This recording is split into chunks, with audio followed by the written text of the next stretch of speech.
आज जो काम हम शुरू करने जा रहे हैं वो है राइट मेन फंक्शन। हमने एक मेन फंक्शन लिखना है, फिर हमने the right a separate name का एक फंक्शन लिखना है जिसका नाम हमने क्या रखना है, स्मॉल। कि हमने एक मेन फंक्शन लिखना है, एक और फंक्शन लिखना है जो मेन फंक्शन से अलग हो और उसका नाम हमने रखना है स्मॉल। जो वो फंक्शन होगा वो क्या काम करेगा, which is call from the main function, वो मेन फंक्शन से कॉल किया जाएगा and return smaller number from given from the main function. अगर मेन फंक्शन से अगर जो भी उसको वैल्यूज़ दी जाएंगी उनमें से वो देखेगा कि इनमें से स्मॉलर वैल्यू कौन है, वो हमें रिटर्न करेगा। मतलब उस फंक्शन का जो काम होगा वो का कंपैरिजन होगा कि इन जो वैल्यूज़ मुझे दी गई उनमें से स्मॉलर कौन है। कंपैरिजन जो होता है वो दो वैल्यूज़ के दरमियान हो सकता है, तीन के दरमियान हो सकता है, चार के दरमियान हो सकता है, मतलब एक के दरमियान नहीं हो सकता, एक से ज़्यादा वैल्यूज़ के दरमियान कंपैरिजन हो सकता है। अब हमने कंपैरिजन करना है कि कौन सी वैल्यू स्मॉलर है। ये हमारा इस चीज़ के ऊपर हम आज प्रोग्राम लिखने जा रहे हैं। ये C++ के अकॉर्डिंग है और हम डब C++ में काम कर रहे हैं। ये काम स्टार्ट करने से पहले अगर किसी ने हमारा चैनल को सब्सक्राइब नहीं किया तो हमारा चैनल सब्सक्राइब करे ताकि जल्द ब जल्द और टाइम पर उसे वीडियो मौसूल हो सके। हमने काम स्टार्ट किया, हमने लिखा हैश इंक्लूड आयोस्ट्रीम।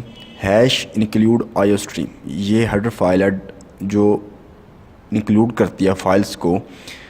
हमारे जो प्रोग्राम लिख रहे हैं हम इसमें, ये I stand for input, O stand for output. ये इनपुट और आउटपुट के लिए ये हेडर फाइल इस्तेमाल होती है। जैसे मैं आपको बताता चलूँगा, ये आपने सी आउट का फंक्शन लिखा है। अगर आप ये आयो स्ट्रीम की हेडर फाइल नहीं लिखते तो ये आपका सी आउट का जो फंक्शन है ये काम नहीं करेगा। कंपाइलर को पता ही नहीं चलेगा कि सी आउट किस चीज़ को रिप्रेजेंट कर रहा है। इसी तरह सी इन का जो फंक्शन है ये भी इस हेडर फाइल के बग़ैर काम नहीं करता। अगर ये आपने हेडर फाइल नहीं लिखी तो ये नहीं काम करेगा, कंपाइलर को नहीं पता लगेगा कि ये सी इन क्या चीज़ है। फिर हमने लिखा यूजिंग नेम स्पेस std।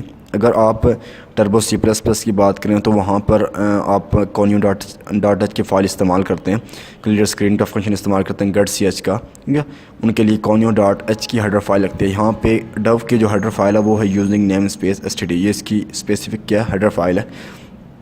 यहाँ पे हमने जो नाम लिखा है स्मॉल हमने फंक्शन का नाम लिखा है जो हमने कहा था कि हम सेकंड फंक्शन बनाएंगे, और स्मॉल फंक्शन का नाम लिखा है। हमने इसका रिटर्न टाइप लिखी है। कोई भी फंक्शन एक ही वैल्यू रिटर्न कर सकता है, एक से ज़्यादा वैल्यू रिटर्न नहीं कर सकता। कोई भी फंक्शन एक वैल्यू रिटर्न कर सकता है, एक से ज़्यादा वैल्यू रिटर्न नहीं कर सकता।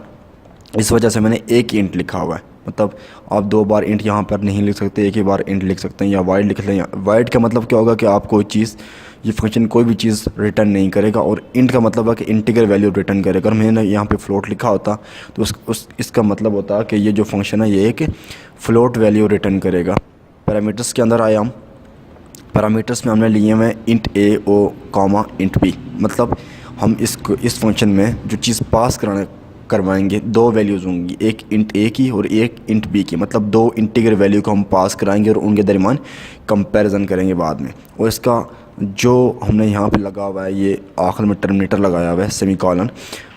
ये हमने इसलिए लगाया हुआ है, इस सेमीकोलन लगाने का मकसद ये है कि हम जो इस प्रोग्राम की मतलब जो आगे बॉडी है वो हम मेन फंक्शन के बाद में लिखेंगे। ये चीज़ ये सेमीकोलन इस चीज़ को ज़ाहिर करता है कि ये फंक्शन लिखा जाएगा, मेन फंक्शन ने इसको रीड करना है, लेकिन ये कब लिखा जाएगा, ये मेन फंक्शन के बाद में लिखा जाएगा। और आपने ये फंक्शन मेन फंक्शन से पहले लिखना होता, मेन फंक्शन से पहले, मतलब जो आप नीचे मेन फंक्शन स्टार्ट करेंगे अगर इससे पहले लिखना होता तो आप इसके आखिर में सेमीकोलन नहीं लगाते, इसी के नीचे इसकी बॉडी आपके लिए लिखना लाजमी होती। आपने सेमीकोलन लगाया है, इसका मतलब आप इसे मेन फंक्शन के बाद लिख सकते हैं, क्योंकि मेन फंक्शन कंपाइलर को पता चल जाएगा कि एक फंक्शन लिखा गया जो मेन फंक्शन के बाद में लिखा है, मैंने उसे बाद में रीड करना है। अब क्या है, इंट मेन के अंदर हम आए, हमने मेन फंक्शन लिखा। देखो इसके आखिर में सेमीकोलन नहीं है, क्यों कि इस कोई भी फंक्शन है जिसके आखिर में सेमीकोलन नहीं होता उसकी बॉडी वहाँ पे डिक्लेयर होती है, ठीक है। इसी के नीचे इसकी बॉडी क्या आई हुई है, देखो इंट num1। मैंने मेन फंक्शन के अंदर आया और मैंने दो वेरिएबल ले लिए इंट num1 और num2, मतलब मैंने दो इंटीगर वैल्यूज़ लेनी है, उसके लिए मुझे दो इंटीगर के वेरिएबल चाहिए, मैंने डिक्लेयर किए हुए हैं। अब मैंने क्या क्या लिखा, cout enter two integer number. मैंने यूज़र को कहा कि वो दो इंटीगर नंबर जो है वो इंटर करे, और उसके बाद मैंने लिखा हुआ है सी इन num1 और num1 और num2 ये एक स्टेटमेंट के अंदर मैंने इंटर करा दिया। मतलब सी इन का स्टेटमेंट लगाया और मैंने कहा वो num1 की वैल्यू भी ले ले और num2 की वैल्यू भी ले ले। आपके पास तीन वेरिएबल हो, आप तीन वेरिएबल की भी वैल्यू ले सकते हैं। यहाँ पे लिखते इस तरह num3 लिख लेते तो तीन जो वेरिएबल होंगे उसकी वैल्यू भी आपके पास आ सकती है। यह आपकी लॉजिक के ऊपर डिपेंड करता है कि आप काम कैसे करना चाहते हैं। फिर लिखा हुआ है मैंने इंट टम्प इक्वल टू स्मॉल का नाम आ गया। स्मॉल का मतलब ये है कि जो फंक्शन मैंने स्मॉल का नाम लिख दिया यहाँ पर, तो ये मैं उस फंक्शन को रिप्रेजेंट करूँ, उस फंक्शन को मैं कॉल करना चाहता हूँ यहाँ पे। अब उसकी रिटर्न टाइप क्या थी, ऊपर जाके हम देखें तो उसकी रिटर्न टाइप थी एक इंट, मतलब उसकी इंटीगर एक रिटर्न टाइप थी। वो जो कुछ रिटर्न करेगा वो हमने यहाँ पे स्टोर भी करवाना है। किस में स्टोर करवाना है, उसके लिए मैंने इंट टम्प का एक मैंने क्या ले लिया, वेरिएबल ले लिया, जिस हमने लिखा आगे इसीलिए मैंने इसके आगे इक्वल टू लिखा, ताकि जो वैल्यू या इस स्मॉल फंक्शन से मुझे रिटर्न होके मिले वो इन टम्प में क्या हो जाए, स्टोर हो जाए। अगर मैं यहाँ पे इन टम्प नहीं लिखता, इसको वैसे ही लिख देता हूँ, तो जो वैल्यू रिटर्न आएगी वो ज़ाया हो जाएगी। हमें नहीं पता लगेगा कि हमारे फंक्शन ने कौन सी वैल्यू रिटर्न किया। उस वैल्यू को कैच करने के लिए हमने यहाँ पे एक थर्ड वेरिएबल दिया जिससे हमने लिखा इन टम्प, ताकि वो उसमें क्या हो जाए, आगे सेव हो जाए। मैंने आगे फंक्शन का नाम लिखा स्मॉल, और यहाँ पे जब हम फंक्शन को कॉल करते हैं हम इसका रिटर्न टाइप नहीं लिखते, मतलब इसके साथ जो इसकी इंटीग्रल्स वैल्यू होती हैं आप लिखते हैं इंट, जो डाटा टाइप लिखते हैं। हमने डाटा टाइप यहाँ पर नहीं ज़ाहिर करनी या ना इसकी रिटर्न टाइप लिखनी, हमने जस्ट इसका नाम लिखना है और उसमें पैरामीटर को क्या कर देना है, भेज देना है। अगर आपने ऊपर यहाँ पे अगर दो पैरामीटर रखे हैं तो यहाँ से दो ही पास होंगे, तीन रखे हैं तो तीन पास होंगे, चार रखे हैं तो चार पास होंगे। अब मैंने num1 और num2 में वैल्यू स्टोर करवाई, और num2 और num1 और num2 दोनों इंटीगर टाइप है। और ऊपर भी मैंने यहाँ पे भी कहा था कि ये दोनों क्या हैं, इंट ए और इंट बी की इंटीगर टाइप है। इसी वजह से इस num1 और num2 को मैं पास कर सकता हूँ। अगर num1 और num2 की वैल्यू जो इसकी डाटा टाइप है वो इंटीगर ना होती, अगर ये इंटीगर ना होती तो ये फंक्शन में एरर आता। क्यों कि आपको स्मॉल फंक्शन को कॉल करने के लिए आपको इस वक्त इंटीगर की वैल्यू रिक्वायर्ड है।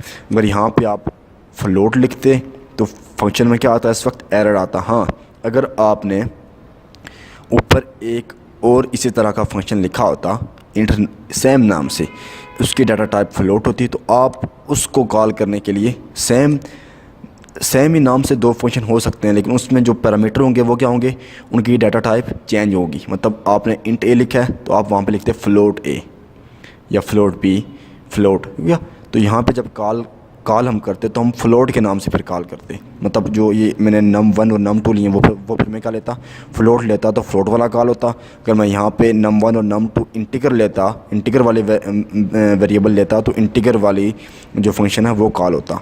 अब num1 और num2 में जो वैल्यूज़ होंगी वो यूज़र ने करनी है इंटर, जो भी वो मर्ज़ी इंटर करे वो यूज़र ने इंटर करनी है यहाँ पर।